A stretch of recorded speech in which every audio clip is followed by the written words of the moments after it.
حي على الصلاة. اس ویڈیو کے اندر میں آپ کو بتانے والا ہوں کہ کیسے ایک چھوٹی سی غلطی آپ کی پوری زندگی برباد کر سکتی ہے۔ یہ وہ غلطی ہے جس کے بارے میں نبی صلی اللہ علیہ وسلم بہت ہی زیادہ ڈرتے تھے۔ اگر آپ یہ غلطی جاننا چاہتے ہیں تو پورا ویڈیو ضرور دیکھیں، اور ہاں، آدھا ویڈیو مت دیکھنا ورنہ آپ کو آدھا جانکاری ہی ملے گی۔ اگر میں آپ سے ایک سوال پوچھوں کہ نبی صلی اللہ علیہ وسلم کو اپنی امت پر سب سے زیادہ کس چیز کا خوف تھا، ایک لمحہ کے لیے سوچئے کہ وہ کون سا خطرہ تھا کہ جس کے بارے میں نبی صلی اللہ علیہ وسلم نے اپنی امت کو خبردار کیا تھا۔ ایک ایسا خطرہ جو باہر سے نظر نہیں آتا، جو دکھائی نہیں دیتا ہے، جو آواز بھی نہیں کرتا ہے، لیکن آہستہ آہستہ انسان کی نیکیوں کو بھی کھا جاتی ہے اور انسان کی دنیاوی زندگی بھی برباد کر دیتی ہے۔ اب آتے ہیں سیدھا نبی صلی اللہ علیہ وسلم کی اس بات کی طرف جس بات کو لے کر نبی صلی اللہ علیہ وسلم بہت زیادہ ڈرتے تھے۔ آپ صلی اللہ علیہ وسلم نے فرمایا کہ ان اخاف ما اخاف علیکم الشرک الاصغر، مجھے اپنی امت پر سب سے زیادہ جس چیز کا خوف ہے، جس چیز کا ڈر ہے، وہ ہے شرک اصغر، یعنی چھوٹا چھوٹا شرک۔ صحابہ رضی اللہ عنہم نے پوچھا کہ یا رسول اللہ شرک اصغر کیا ہے؟ تو آپ صلی اللہ علیہ وسلم نے فرمایا الریا،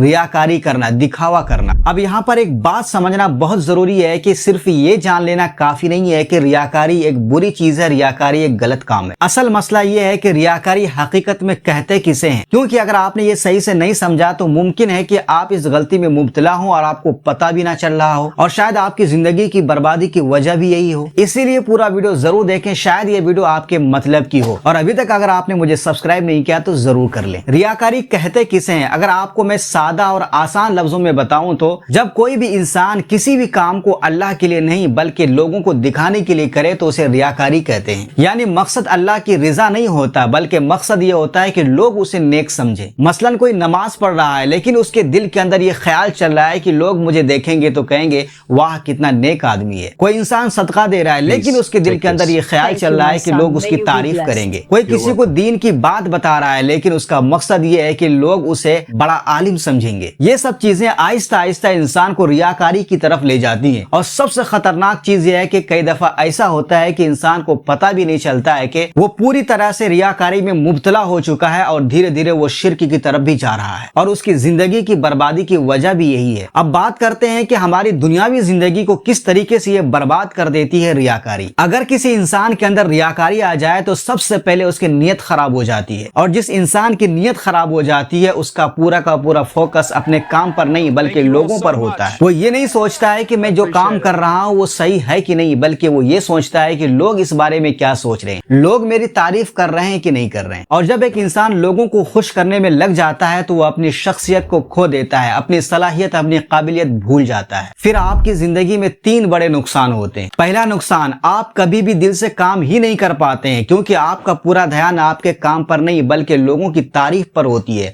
کہ لوگ میری تعریف کر رہے ہیں کہ نہیں۔ دوسرا بڑا نقصان، آپ اندر سے بہت ہی کمزور ہو جاتے ہیں کیونکہ آپ کی خوشی لوگوں کی تعریف پر ٹکی ہوتی ہے۔ اگر لوگ تعریف کریں گے تو آپ خوش ہیں، اگر لوگ تعریف نہیں کریں گے تو پھر آپ کا دل ٹوٹ جاتا ہے۔ تیسرا اور سب سے بڑا نقصان، ایسا انسان کبھی بھی اپنی زندگی میں آگے نہیں بڑھ پاتا ہے کیونکہ جو لوگ واقعی کامیاب ہوتے ہیں وہ لوگوں کو دکھانے کے لیے نہیں بلکہ دل سے کام کرتے ہیں، اپنی خوشی سے کام کرتے ہیں، اور جو انسان ہر وقت لوگوں کو دکھانے میں لگا رہتا ہے وہ کبھی بھی اپنی پوری طاقت اپنے کام پر لگا نہیں پاتا ہے۔ اسی لیے سمجھدار انسان وہ ہے جو لوگوں کو دکھانے کے لیے کام نہ کرے بلکہ وہ دیکھے کہ میں جو کام کر رہا ہوں وہ میرے لیے صحیح ہے کہ نہیں۔ میں آپ سے بس اتنا ہی کہنا چاہوں گا کہ ہمیں ہمیشہ اپنی نیت کو دیکھتے رہنا چاہیے۔ ہم جو بھی نیکی کا کام کر رہے ہیں، ہم جو بھی محنت کر رہے ہیں، چاہے نماز ہو، چاہے صدقہ ہو، چاہے لوگوں کو دین کی بات بتانا ہو، یا پھر آپ اپنی زندگی کو بہتر بنانے کے لیے محنت کر رہے ہوں، ہمیں اپنے دل سے ضرور پوچھنا چاہیے کہ میں یہ کام کس کے لیے کر رہا ہوں۔ اگر آپ یہ کام واقعی اللہ رب العالمین کے لیے کر رہے ہیں تو آپ کا چھوٹا سا کام بھی اللہ رب العالمین کے نزدیک بہت بڑا بن جائے گا، لیکن اگر آپ لوگوں کو دکھانے کے لیے کر رہے ہیں، لوگوں کو خوش کرنے کے لیے کر رہے ہیں تو آپ کا بڑا سا بڑا کام بھی بیکار ہو جائے گا۔ اسی لیے ہمیشہ کوشش کریں کہ ہماری نیکیاں لوگوں کو دکھانے کے لیے نہیں بلکہ اللہ کی رضا کے لیے ہو۔ اللہ تعالی ہمیں ریاکاری سے بچنے اور اخلاص کے ساتھ نیکی کرنے کی توفیق عطا فرمائے، آمین۔